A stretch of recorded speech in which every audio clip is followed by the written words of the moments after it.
Apreciados oyentes, muy buenos días. Esto es Reflexiones Matinales, Llave de David. Y estamos prestos a estudiar la palabra de nuestro Padre Eterno. Oremos para que su Hijo amado nos llene de su Espíritu y de esta manera poder comprender y entender las Santas Escrituras. El tema de hoy se titula David, fortaleza espiritual, versus Goliat, fortaleza humana. El texto bíblico lo encontramos en 1 Samuel 17, 45 y 46 que dice: Entonces dijo David al filisteo: Tú vienes a mí con espada y lanza y jabalina, mas yo vengo a ti en el nombre de Yahweh de los ejércitos, el Dios de los escuadrones de Israel, a quien tú has provocado. Yahweh te entregará hoy en mi mano, y yo te venceré, y te cortaré la cabeza, y daré hoy los cuerpos de los filisteos a las aves del cielo y a las bestias de la tierra, y toda la tierra sabrá que hay Dios en Israel. He aquí un claro contraste entre dos formas distintas de vida. Goliat representa la seguridad de la fortaleza personal, el orgullo de la exaltación propia, la vanidad de la aclamación popular, la indomable fiereza de la pasión humana. David manifiesta una tranquila confianza en la fortaleza divina y la determinación de glorificar al Supremo Rey de Reyes, al llevar a cabo su voluntad.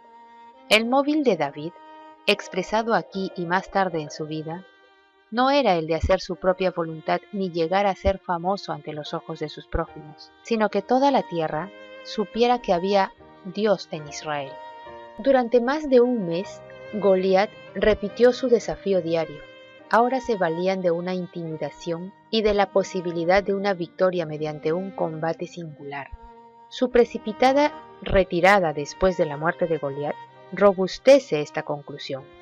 Entrada la mañana cuando llegó David, más o menos cuando Goliat se adelantaba para lanzar su desafío con las mismas palabras de intimidación al pueblo de Israel, y las oyó David, versos 16 al 25, David expresó con énfasis su desdén por el gigante que mantenía aterrorizados a Saúl y sus hombres. ¿Quién es este filisteo incircunciso para que provoque a los escuadrones del Dios viviente? David no quedó impresionado en lo más mínimo por la estatura de Goliat, porque tenía fe en el Altísimo, una fe que Saúl también podría haber tenido, si Saúl hubiese sido obediente al Padre. Bien podría haber sido suya la victoria, pero el Eterno no podía concederle una victoria como esta. A David le costaba ocultar su desprecio por ese bravucón. Aún los reproches de su hermano no lo acobardaron. De muchas bocas oyó lo que se decía de Goliat, y habló con tal determinación que la noticia pronto llegó hasta Saúl. ¡Qué contraste! Un humilde pastorcillo animando a tan experimentado y exitoso guerrero de Israel. Saúl, el único gigante de Israel, comprendía que él debería haber sido quien aceptara el desafío de Goliat, pero su conciencia culpable lo hacía temeroso. Si hubiese habido amor de Yahweh en su corazón, eso habría sido suficiente para expulsar todo temor. Pero no habitaba en él nada del amor de Yahweh. En su lugar solo había tormento de una conciencia culpable. 1 de Juan 2:5 y 4:18.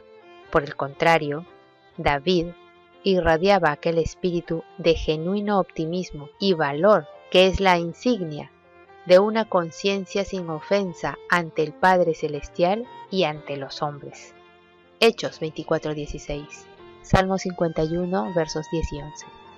Era tan valiente como Saúl era cobarde. David era celoso del buen nombre de Israel y del Dios de Israel, como lo había sido Moisés antes de él. La inactividad del pueblo de Yahweh en un tiempo de vergüenza y crisis era más de lo que David podía soportar.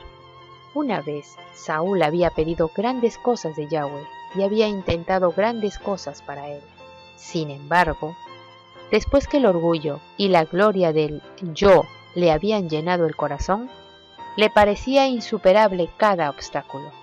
En su esfuerzo por vindicarse, se había olvidado de que todo es posible con Yahweh, el Todopoderoso. La mejor forma en que el Eterno podía impresionarlo con su falta era permitiendo que en David se repitiera la protección providencial con que el Padre Celestial lo había amparado en el pasado. El espíritu de Yahweh una vez se había posesionado de Saúl.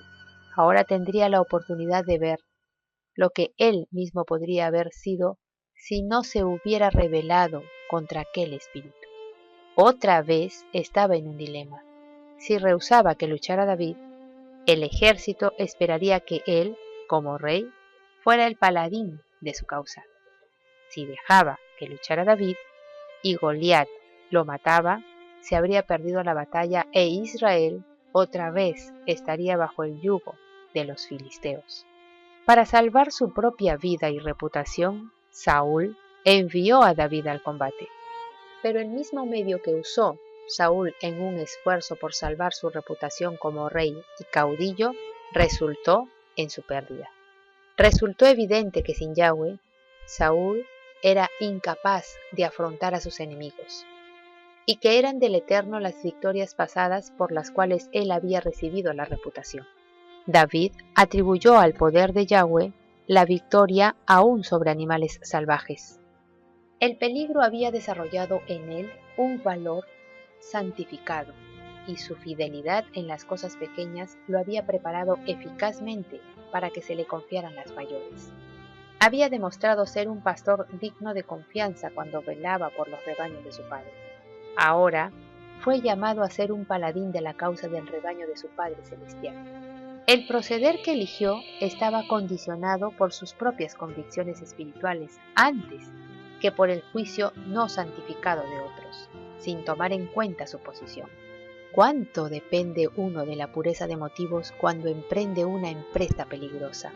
David no podía luchar con la armadura de Saúl, debía ser él mismo. El propósito del Eterno es que cada persona se maneje con su propia armadura. El Eterno necesita hombres que sean ellos mismos, que aprendan de las experiencias del cada día lo que necesitan saber a fin de resolver los problemas del mañana. David, con fe y valentía, usó los medios que el Padre le había dotado. En vista de los acontecimientos de los meses previos, cuán necesario era que se enseñara esta lección a Israel.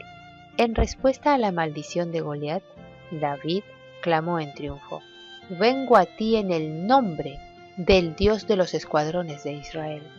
Una sencilla piedra del arroyo, unida a la habilidad de un muchacho y su confiada entrega al Eterno, dio a los israelitas una lección que nunca iban a olvidar, aunque raras veces la emularon.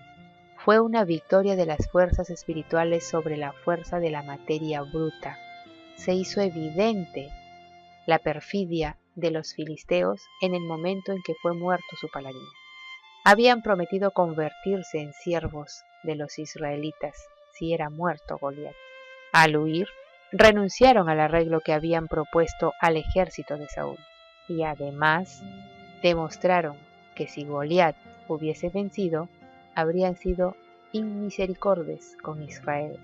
La muerte habría sido preferible a la esclavitud que hubieran propuesto como un gesto de magnanimidad.